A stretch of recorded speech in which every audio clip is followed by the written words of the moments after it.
Hello, everybody. Welcome back to Thrive by the Rising Muse. I'm Natty. I'm Vida. And we are here to thrive. Yes, we are. And here we are to create a safe space for real conversations about healing, growth, and unapologetic truth. Mhm. Today's guest is someone who's doing powerful work at the intersection of mental health, justice, and advocacy. She's an author, senior care manager, working with justice involved individuals, and the voice behind the podcast, Rough Edges, which she describes as a love letter to bipolarity. And honestly, that alone tells you this conversation is going to be real, but Welcome to the show, Sarah. Thank you for having me. yes, we are so happy to have you, Miss Sarah. So let's start with your podcast. You call it Rough Edges, love letter to bipolarity. I get stuck on that word. And that is such an interesting thing in terms of culture, and it's a different way to describe this diagnosis. Can you tell us why did you choose that perspective? Yeah, so this idea came about from another mental health advocate who was trying to do a project about having a love letter to bipolar disorder. Okay. And I was like, no, I don't think I could write something like that because at the time I was recently diagnosed with bipolar 1 disorder. And so I didn't really have a fond idea of it because there's just so much stigma behind it. And so even in writing the letter, I was feeling a sort of hesitation because I didn't know whether to admire the diagnosis because of what it brought to my life or hate it because of all of the complications that came with it. Right. So I had to really wrestle with, am I going to focus on what the diagnosis has brought me through the podcast, through meeting with lovely people like yourselves and getting to share my story? Or am I going to really succumb to the diagnosis and the stigma surrounding it? Right. So in that letter, I chose to think about all of the things that bipolar disorder has brought to my life. Because before I got diagnosed, I wasn't podcasting. Okay. Didn't even dream of doing a podcast because I didn't like my voice on recording. So, Totally. and so with that, I got a podcast. I'm able to connect with mental health advocates, and I'm also able to share my story on platforms like yours and really have awareness of what the diagnosis is and that it's information that we can go off of for treatment, and it's not a life sentence and it's not a stigma. So that's what's behind the love letter to my bipolar disorder.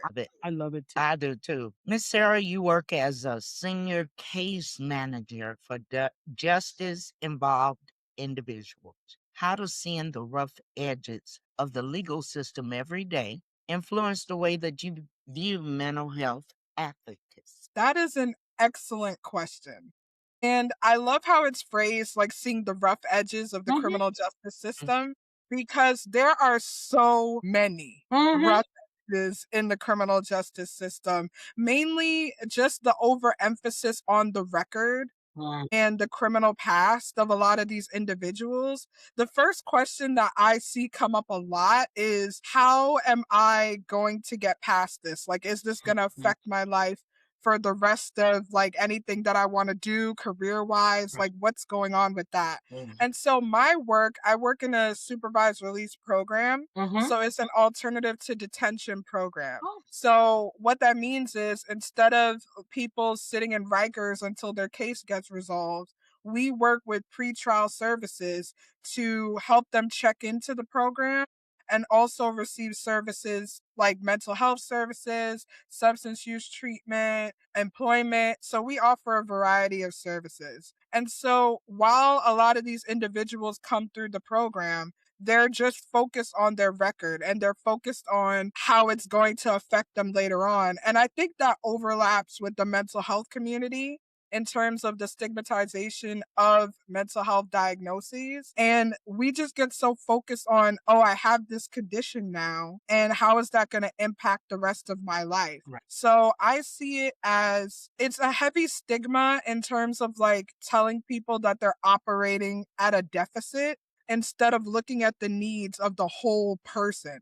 outside of their criminal record, outside of the diagnoses that they have, just meeting them where they are. I think that seeing that every day really informs my mental health advocacy because I want to see people as they are and meet them where they're at and service their needs, not just because they have a record or because they have a diagnosis, but to really sit and operate with the whole person. I like what you said about being the person and not the diagnosis. So, for example, in your case, you're an author, you're a senior care management, you're an advocate, and you have bipolar disorder. You're not bipolar, you have bipolar disorder. So, if you were to describe Sarah, what would you say about Sarah? I would say that Sarah is first and foremost, I'm a woman of God, and I want to use my voice to be able to heal other people and to liberate people who are oppressed, not just physically or economically, but also mentally and spiritually.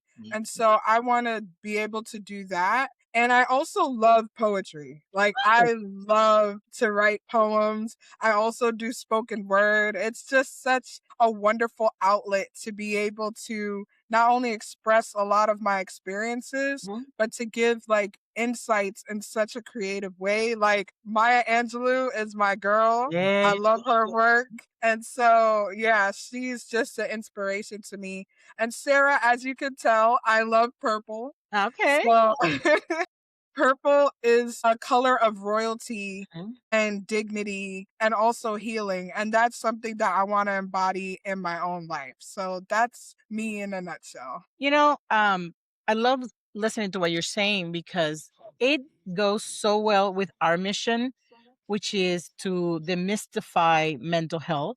I love the fact that you're a woman of God because we are women of God here as well. And this is one of the things that brought us into this forum. And we're glad that the Lord gave us this to us because I think just like we were, he's tired of people saying, I can't get help because, mental health is just lack of faith or lack of discipline.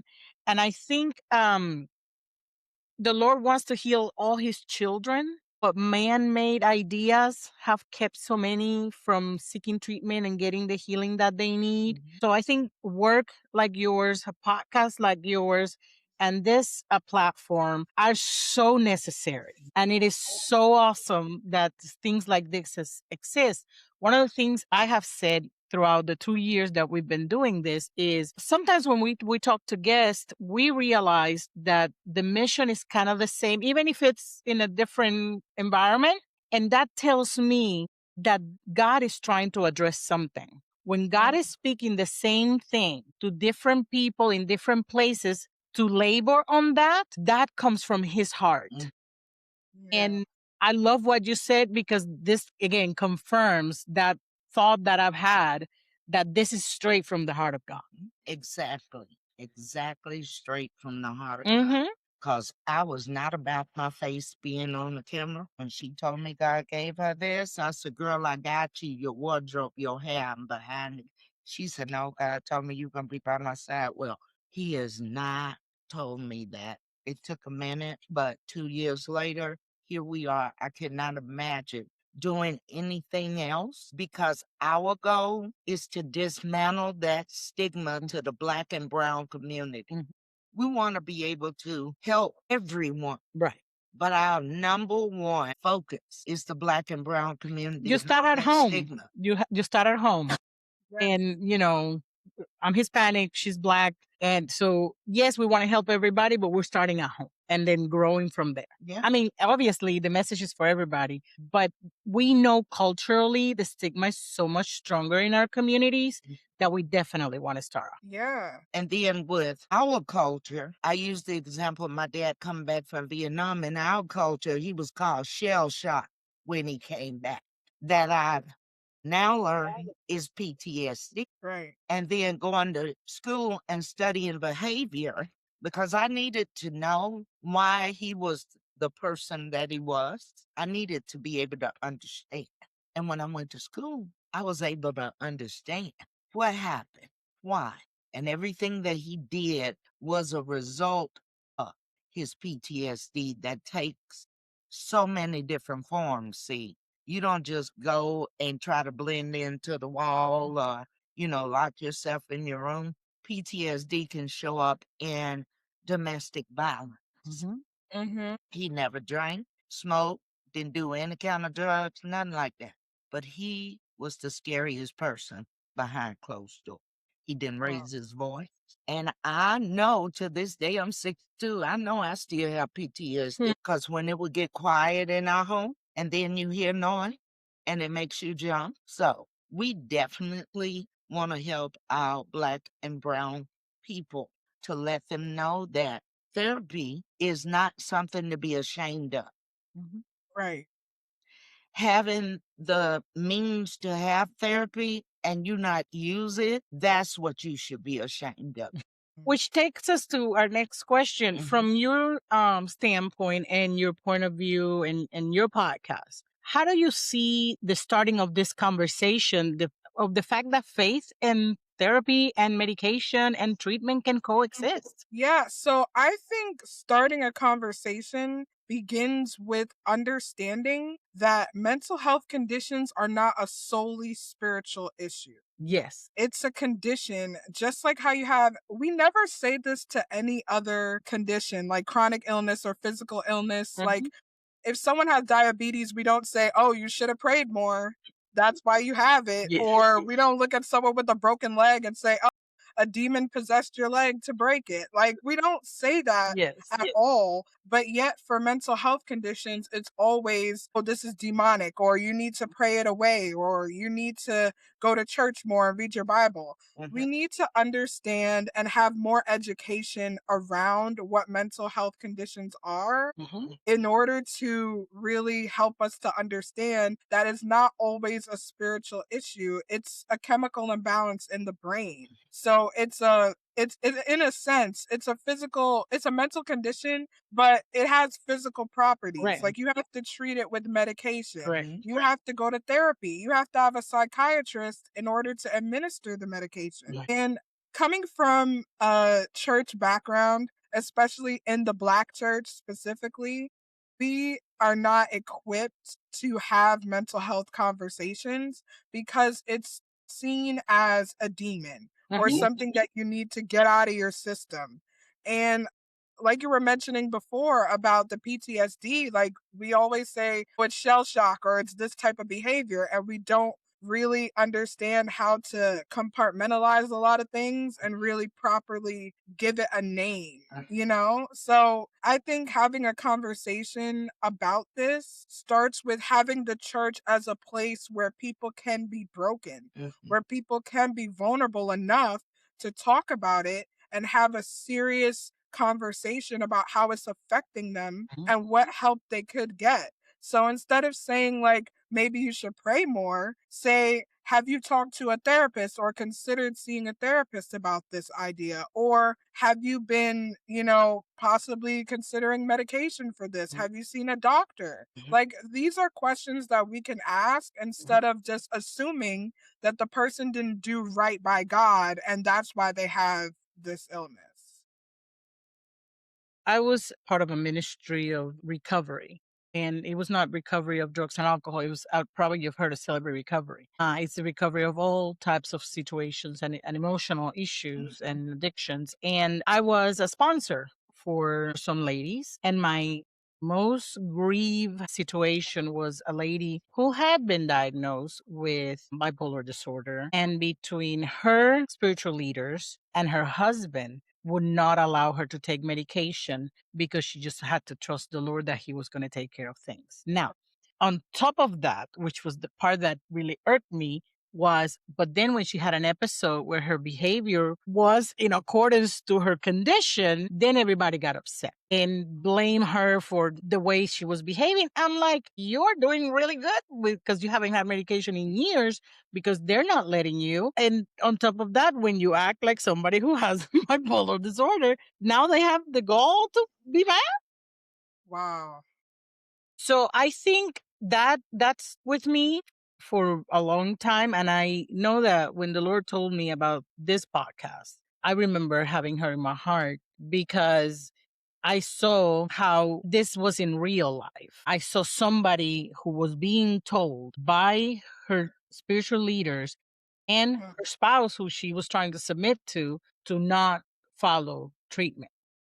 Wow. And it was heartbreaking. Ironically, like I think a week before we started, I saw this guy on social media yelling at the camera, if you don't have depression, you don't have anxiety, you just not submitted to the word of God. And I was glad it was a camera because I was trying to get through to grab him. And what calmed me down was like, okay, Lord, you I'm gonna be able to say my piece in about a week. We've been here for 2 years, thank the Lord, but it's still out there. I still see it. I spend way too much time on social media, I shouldn't, but but I still see it. I still see it. As a mental health professional, as an advocate, and as a Christian, it still rails my blood because you're chastising someone who you are not giving them the tools to be able to do what they need. Right. You're trying to make them behave differently when and the mental health is not an excuse, but you're also taking the tools away. So you're giving them wood, but no nails, no saw, no hammer. Here, build a house. Figure it out. How and I don't think people see it that way sometimes. How by doing this, they're taking the tools away. They could be functioning in society very well, everything great, if they had the tools. And it's not against the Lord to use those tools. No, it's not. Right. So that's what I hope somebody would listen to. It's like when someone has cancer, and let's say the spiritual leader and the spouse wouldn't let them take chemo, wouldn't let them take radiation, wouldn't let them have the surgery. Now, I'll tell you this. There's some folks that do that. That's true. And they wouldn't let them do anything to help them to Get better. to treat this cancer and to get better. But then when you're too weak to stand or too weak to do whatever you're supposed to do, they get mad at you. And that's the same thing with mental health. Yeah. Okay. You have diabetes, you have heart problems, anything else, you expect the person to go to the doctor and get treated. Right. You have mental health issues, it's automatically shamed. And I will say in a minute, and I believe this from the deepest portion of my heart, that I am the best Christian I can be when I take my meds. Yep, same. I can attest to that. Yeah. I take my own. I'm talking about me. Yes. And if I was not on meds, we wouldn't be here. Not with me, not being a co-host. No, you'll be swinging from the chandeliers. Yes. Okay. Look, was there a defining moment where you decided you were done filtering your story? I would say that this moment it was pretty recent. It was actually, now that we're talking about taking medication and everything, I actually had a time where I went off my medication. And I ended up back in the hospital and everything like that. And that whole experience made me realize that I need to start taking mental health more seriously. Because when I was first diagnosed, I didn't believe. Like, I refused to accept it at first because I was like, oh, I have to take medicine. Fine, I'll take the meds, but I don't think I need them. And when I got to the point where I was actually stable, I thought to myself, like, oh, I don't need these anymore. And so it's a fine line between getting treatment and thinking that you could do it on your own. Mm-hmm.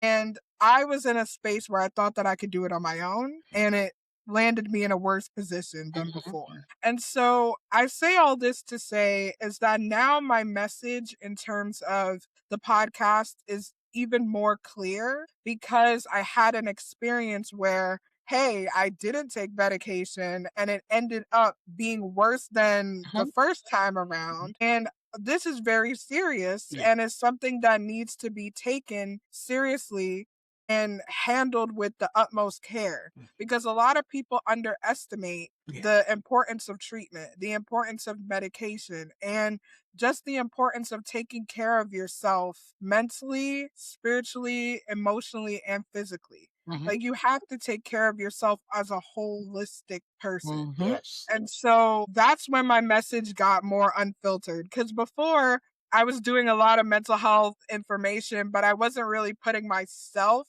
out there as much. I did one season about just reflections from my own life, but it still wasn't anything like raw or as unfiltered as it would be now Right. that I'm experienced all of that. So I would say that's the defining moment. You know, that's a very common thing when somebody enters the mental health treatment rotation or cycle. It is very, very common for people to say, I don't need it. I don't want it. For them to be like, as soon as they feel a little bit better, I'm fine, so I don't need them anymore. On the other side, and I remember this when I was working more directly with people, the giving them the information that medication is not like Tylenol. You're not going to take it and tonight you're going to be better. You have to take it and let it build in your system, and you have 4 to 6 weeks before it finally kicks in. Because that's the other thing. People say, okay, I've been taking this for 2 weeks, doing nothing. So I'm gonna stop because it's not working. So I Right. think again, all this education needs to happen, but it's very common. And I will say this, for me, it was really, I say funny, but probably not haha. Because when I started with, I knew I had anxiety since I was a teen, but in my house, your anxiety for what was the question. Yeah. Even as an adult, when I finally, after having a master's degree in this stuff, sat with my mother telling her, and was in my 40s, Mama, I have anxiety, not because I'm nervous as a diagnosis. What? So, it was, it was not understood. But for me, it was the point of not only I was having the anxiety and it was debilitating, but I'm a professional in mental health. How can I help somebody if I'm not okay? Which is crazy because it's the opposite. What I learned is I can tell you how it feels and how to get there because I've been in your shoes on top of Right. whatever books I read. It's not just my book knowledge and my degree and my experience, it's my personal experience. But when I was in that moment, that's not where my head was. So I too went through a cycle of taking the meds here and there. I'm fine, which again is crazy because I'm telling my people, you don't do that.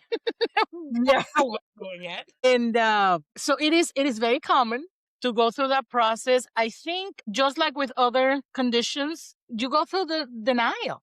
How many diabetics you see that don't change their eating habits, don't take their medication, don't start the insulin until they actually have to. Because, you're going about your life and all of a sudden somebody tells you there's something quote unquote wrong with you, which is not necessarily the case, but that's how it's perceived. And you're like, no, that's not happening. So it is a process. It is very common. It even happens to professionals. Talking again about the criminal justice system, what is the biggest and most common stigma that you've seen, especially with people of color in this arena for mental health and criminal justice? So the biggest stigma I see is that it's the fear of not living a fulfilled life after you have these experiences. And I see that overlapping in the mental health community as well, because a lot of the times we think that the diagnosis is a label and it's something that stops us from living a fulfilled life. And I see a lot of the times in the criminal justice sphere that a lot of people think that their life is over just because they got arrested.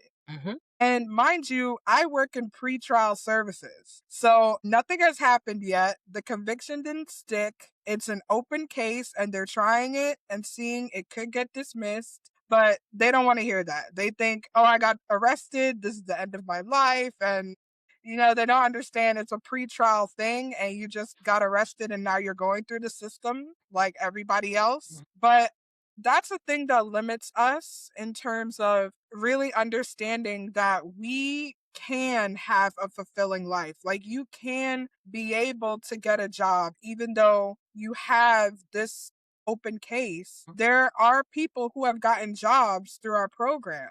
There are people who have gotten mental health help. Like they've been able to make something of themselves and they come back to the program and say thank you because they were able to do something with their lives, even though they had an open case and they got arrested before. So, same thing with mental health conditions. It's just because you have a diagnosis, that doesn't mean that you can't live a fulfilling life. Right. And to everybody who's listening to this, you can live a fulfilling life even though you have a diagnosis. That shouldn't stop you from wanting to do better for yourself. And that's something I also had to come to terms with because when I first got diagnosed, I thought, great, now I have this. What am I supposed to do for the rest of my life? Right. But no, I'm podcasting. I was able to get my master's in forensic psychology. I was able to help other people with their issues and everything else that they're dealing with on my job. So even though I have bipolar disorder,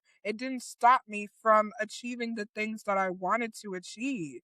And that's just a blessing from God in of itself to be able to not only have the treatment, but also have the tools to be able to live a fulfilling life despite having a mental health conditions.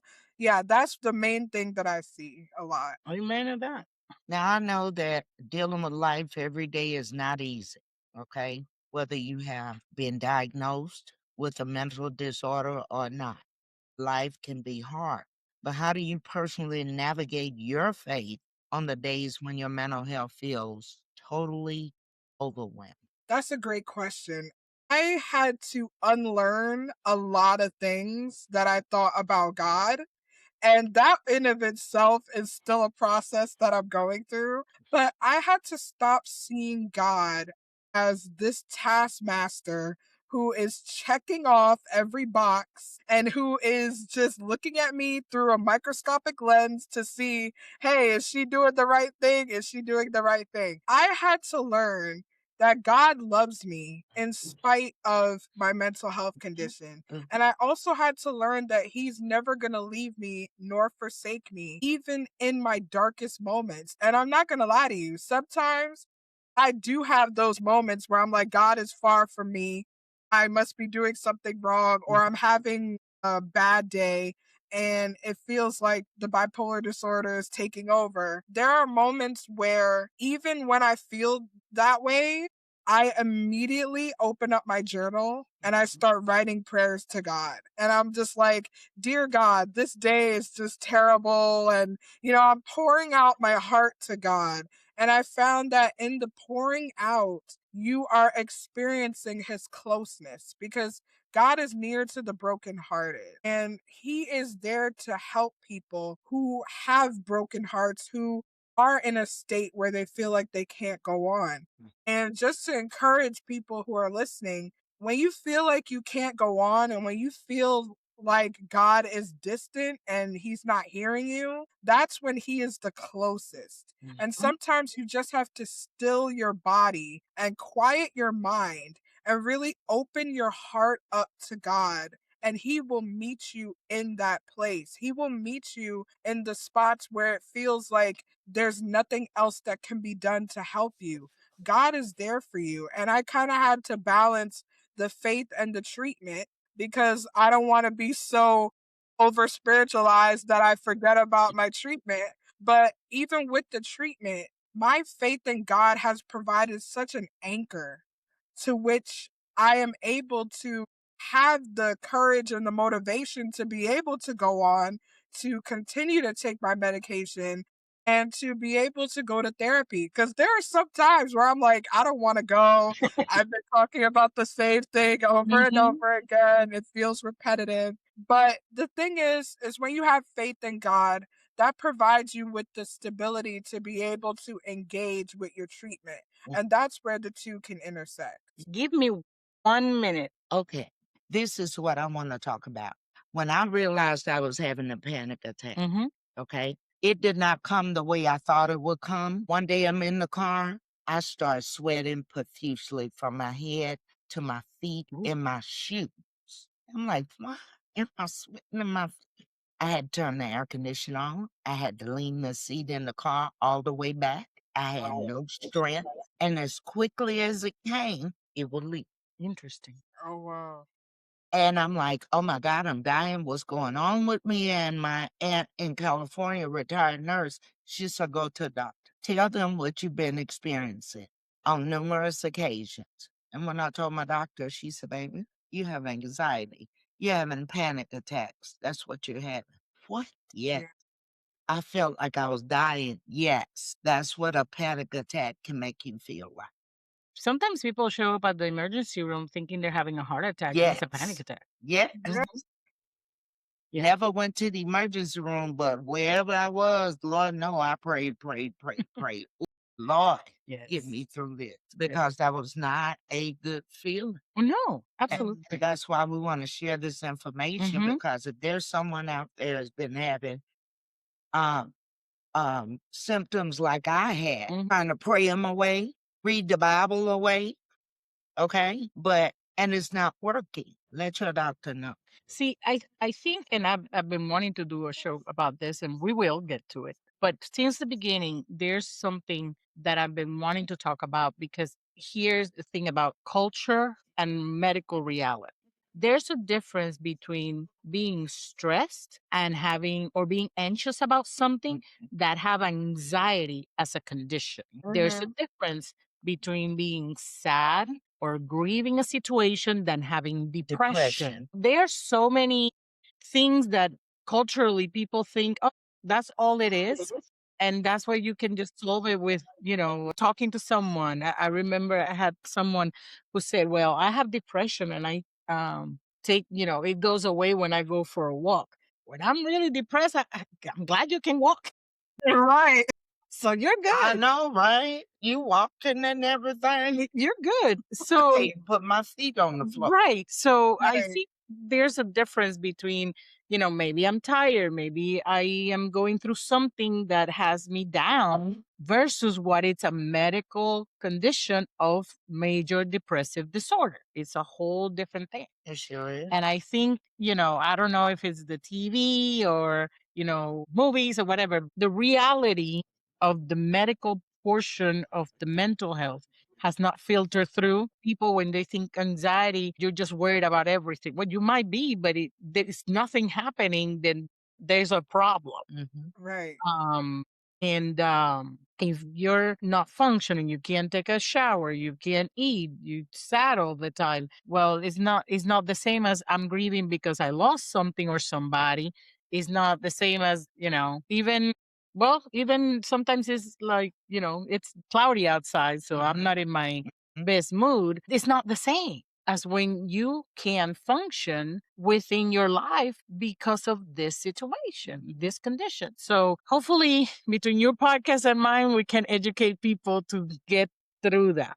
Definitely. Definitely. For people who are finally getting okay, there is something happening with me, and maybe I have been to the doctor, I know what it is. What would you tell them will be their first step to reclaiming their story in their faith community and in their life? Ooh, that's a great question. The first thing I would say is that your diagnosis doesn't define who you are. That's the first thing. It's just information, so that way you know what you're dealing with and you know how to treat it.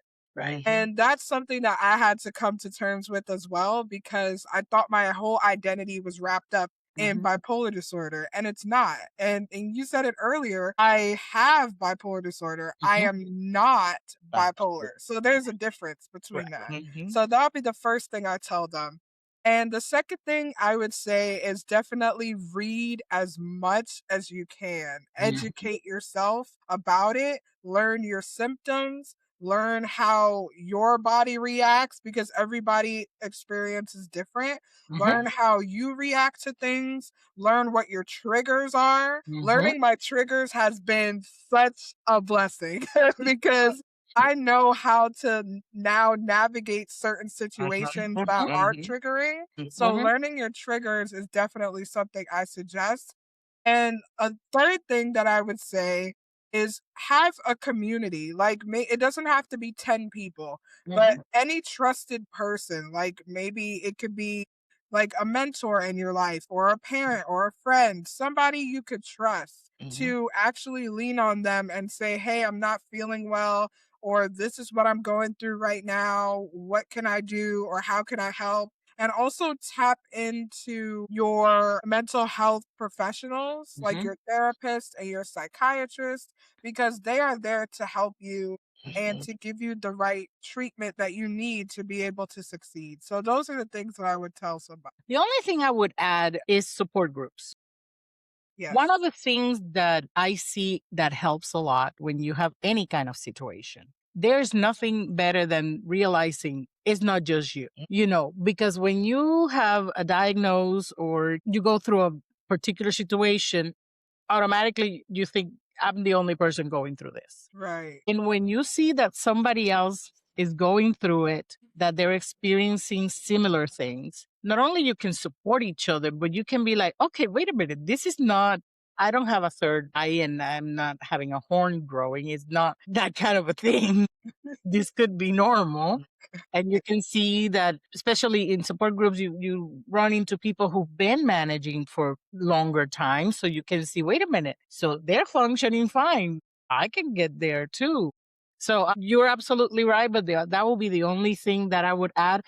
And the reason is because, yes, having trusted people sometimes can be very difficult depending on your environment.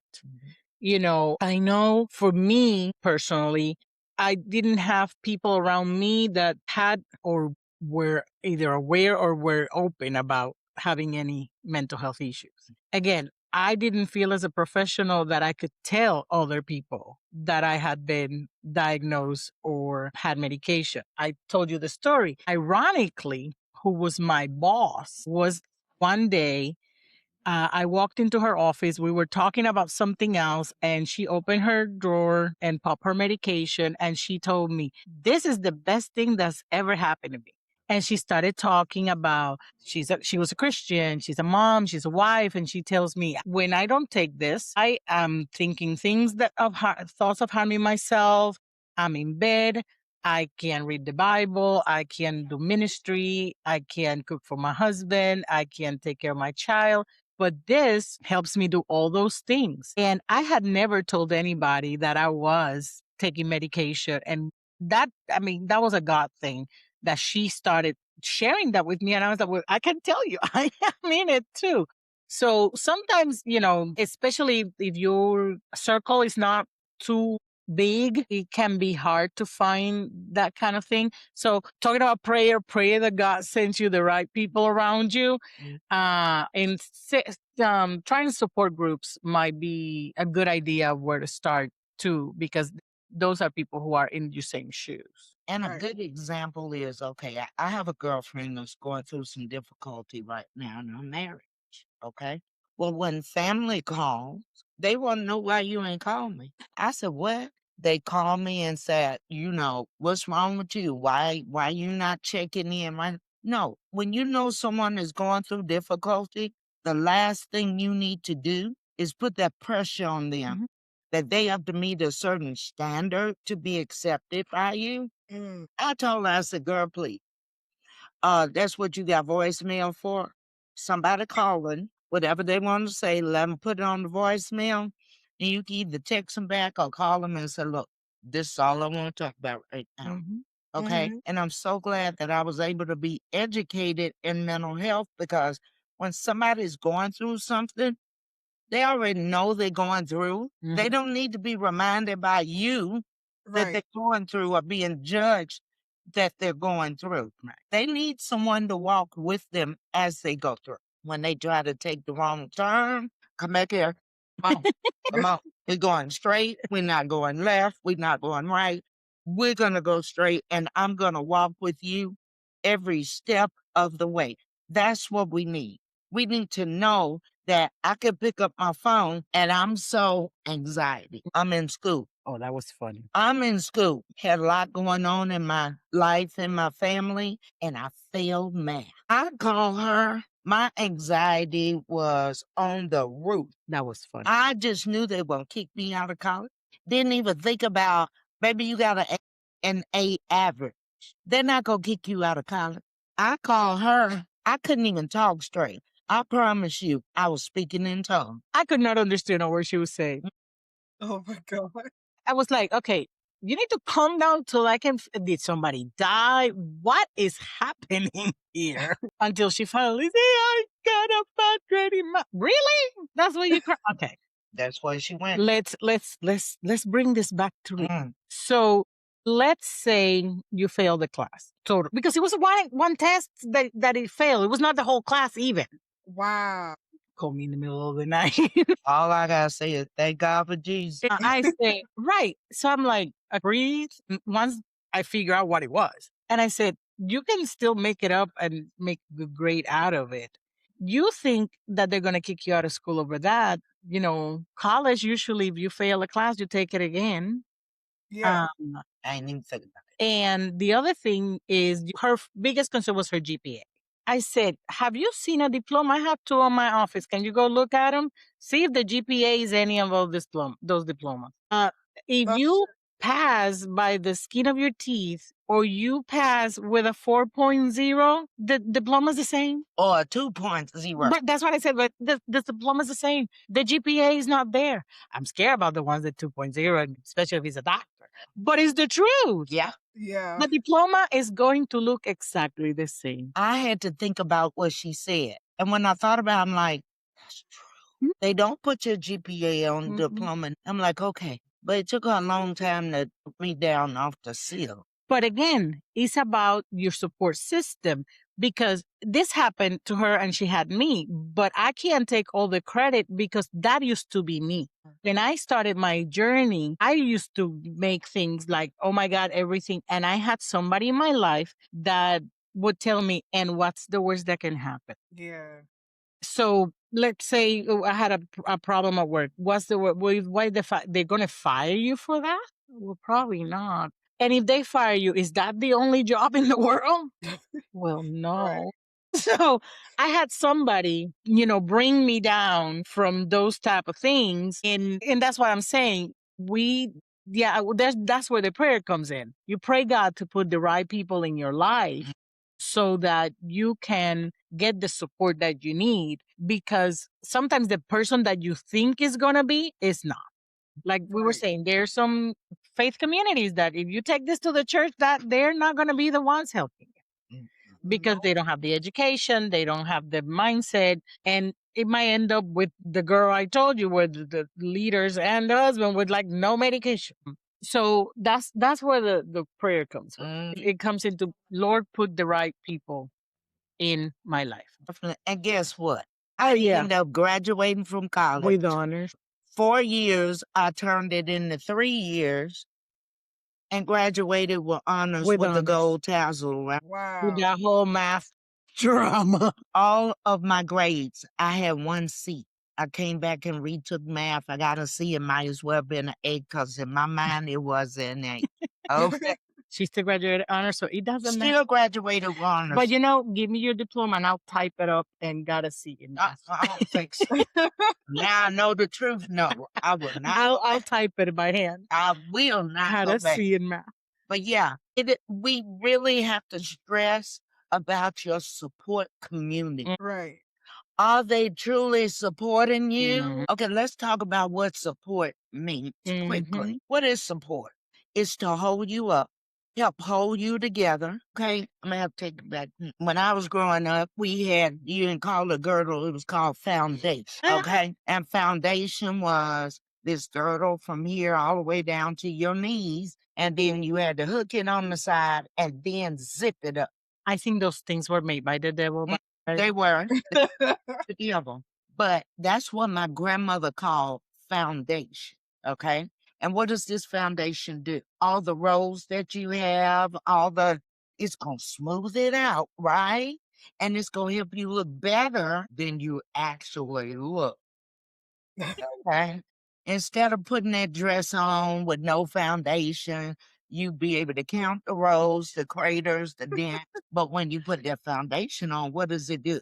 It smooths out the imperfection. That's what a support community to help smooth out whatever imperfections that you have. Right. That's why, as so many people do not have a good support community. But that is so important because while you climbing up the wall, she'd be grabbing the back of my shirt, pulling me back down, saying, "Baby, no, that's not good for you up there. Let's keep your feet on the ground." When you received your diagnosis at the beginning, did you feel like that spiritual guilt of, my God, something's wrong and I'm not, maybe God is not? And how did you work through that? Yes, I definitely experienced that. I actually thought God was punishing me for something because I did something wrong.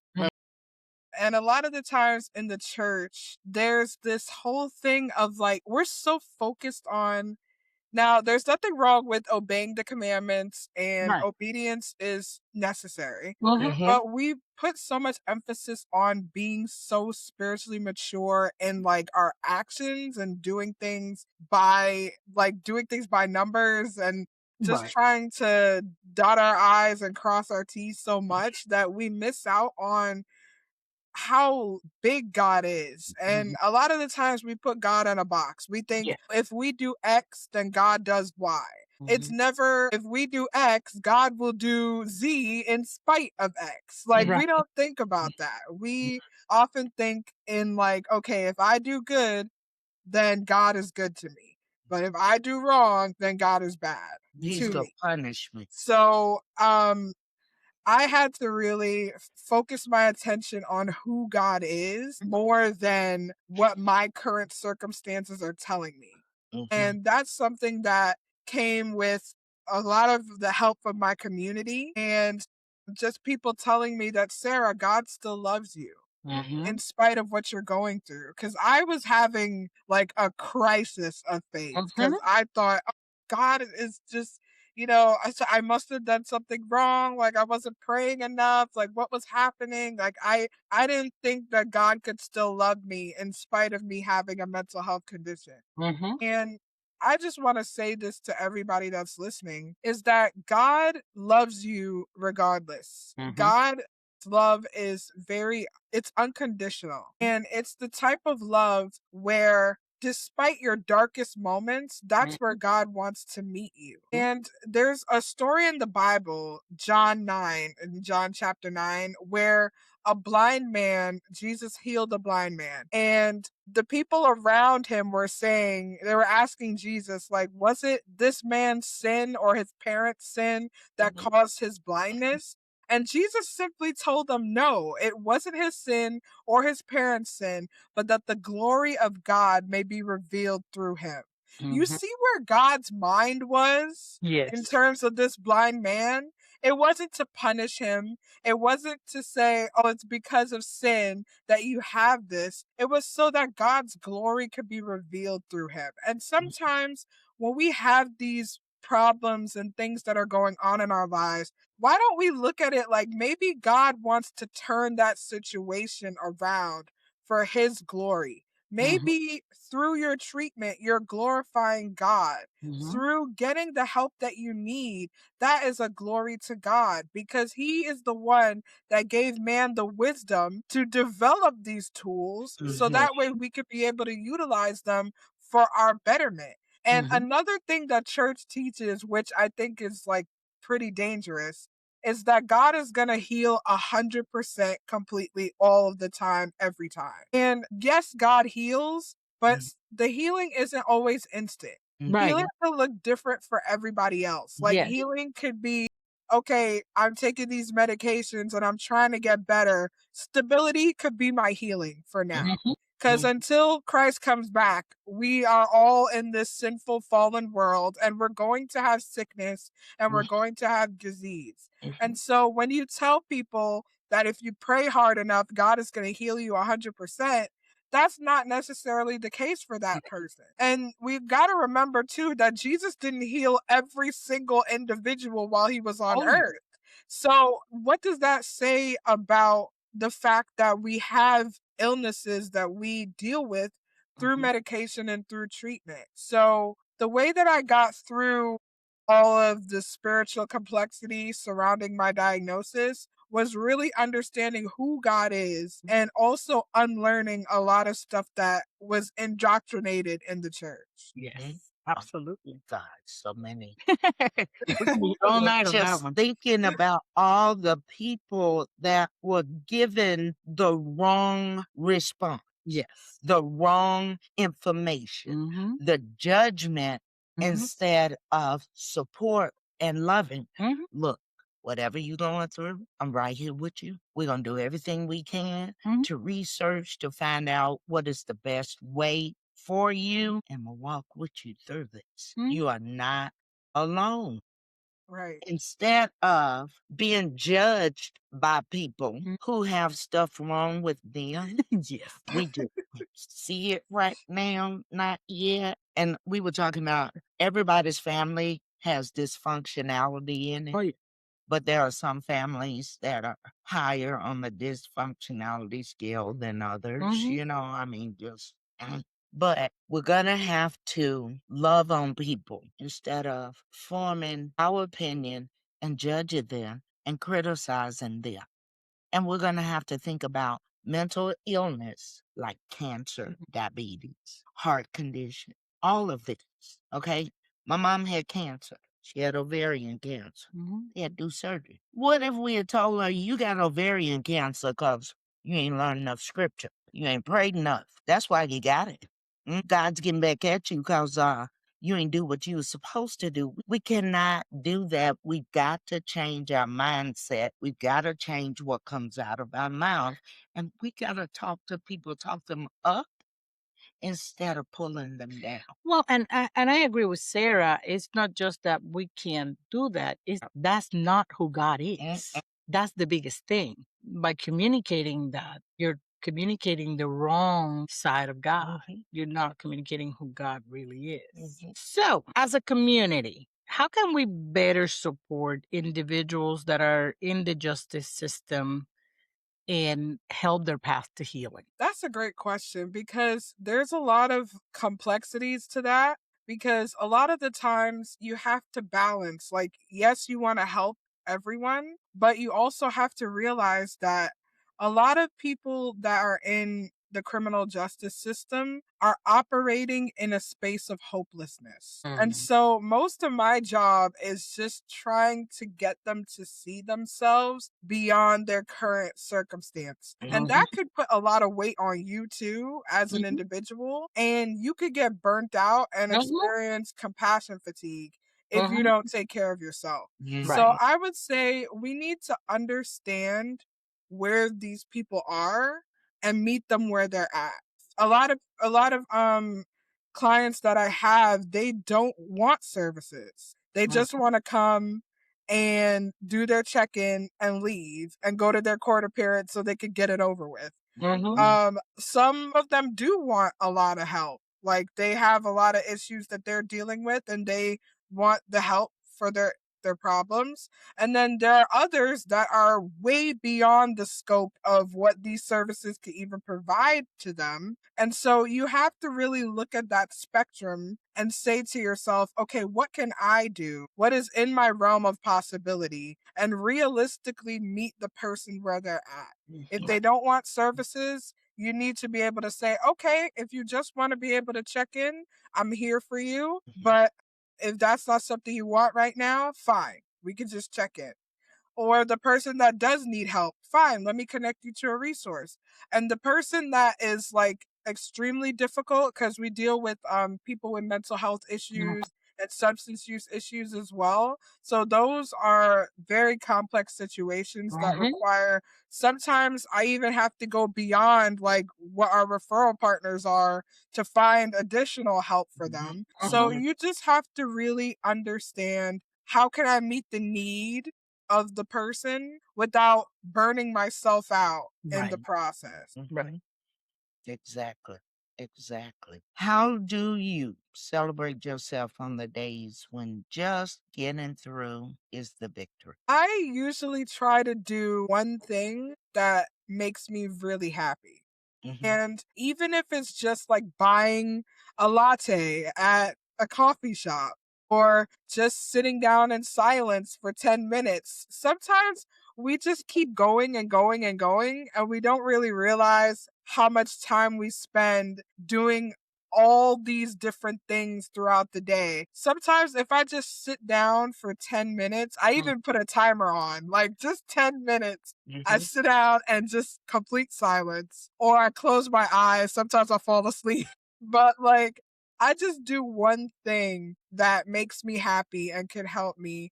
And if that one thing is just literally staying inside and not going out and doing a whole bunch of things, but just watching a comfort film or just, doing something that makes me happy and it's just one thing, then those are the things that I try to do to motivate myself to keep going. Let's dream for a moment.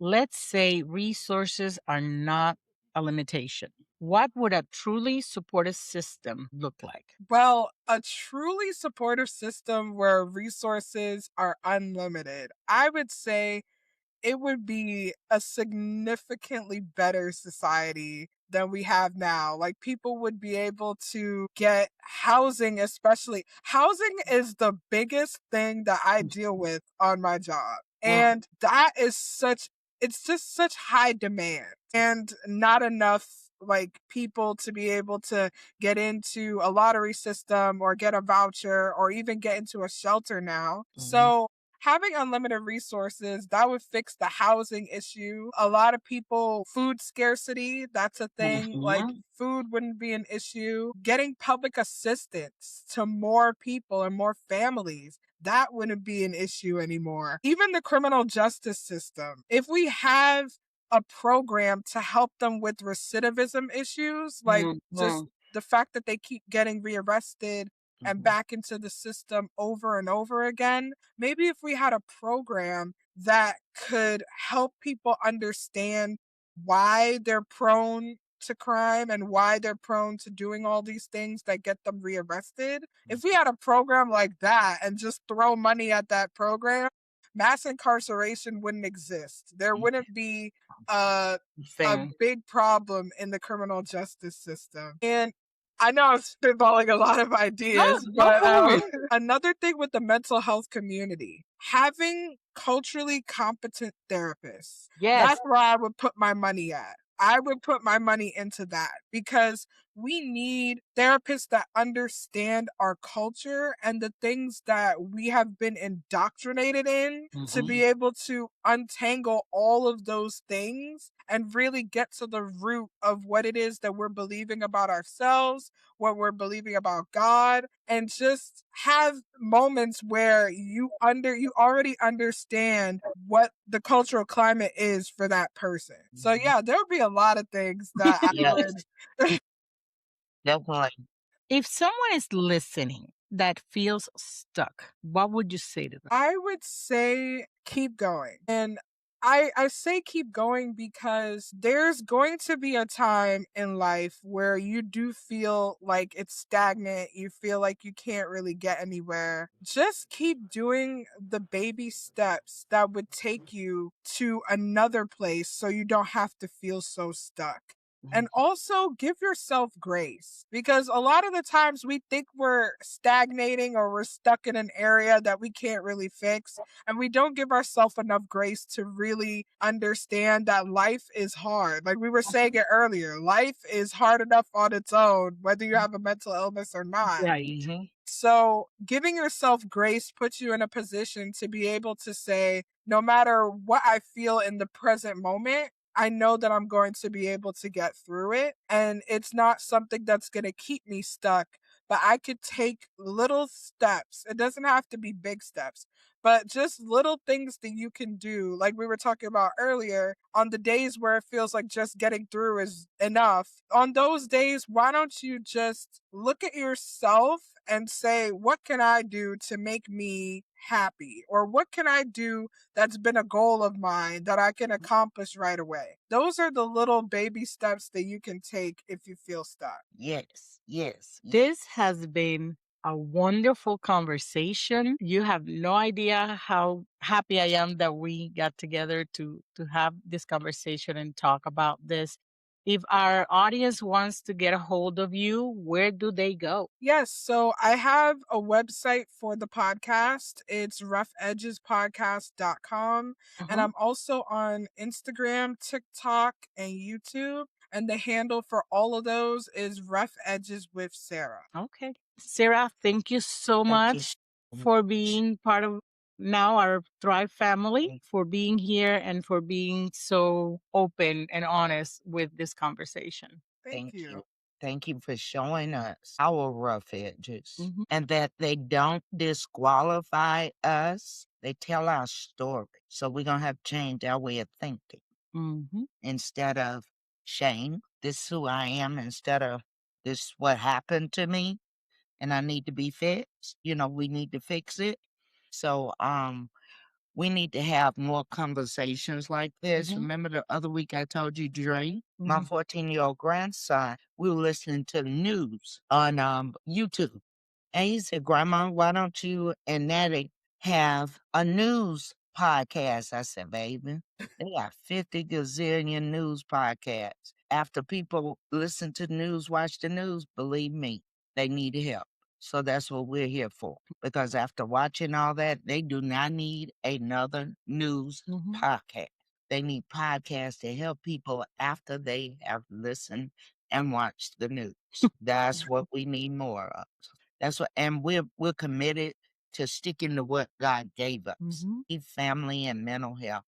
No matter how tempting it can be with what's going on in the world, that we could easily talk about something else. But we have seen his grace, his mercy, his favor over these 2 years because we stayed committed to what he wanted us to do, faith, family, and mental health.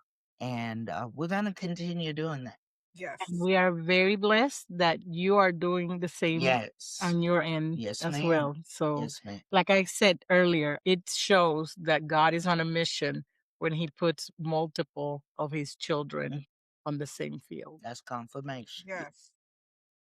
Thank you, Miss Sarah. And if this episode spoke to you, don't keep it to yourself. Share it with someone who needs to hear this reminder. Yes, and make sure you're following us on all social media platforms at the Rising Muse everywhere so you never miss a moment. Also, don't forget, like she said, to subscribe and review the Thrive by the Rising Muse. It helps us continue to create these conversations that truly matter. Definitely. If you are having a mental health crisis, please, you can text 988 or dial 911 and go to the nearest emergency room. If a loved one or a friend is having a mental breakdown emergency, call 911 or take them to the nearest emergency room. If you think that you are in a domestic violence relationship and you want to get out, all you have to do is dial 800-799-7233. Again, 800-799-7233. Or you can text 887-888. Please make sure that you're in a safe space when you're reaching out for help. Remember, thriving is not about perfection, it's about showing up even in unfiltered moments. Until next time, don't forget to thrive. Have a blessed day. Bye bye.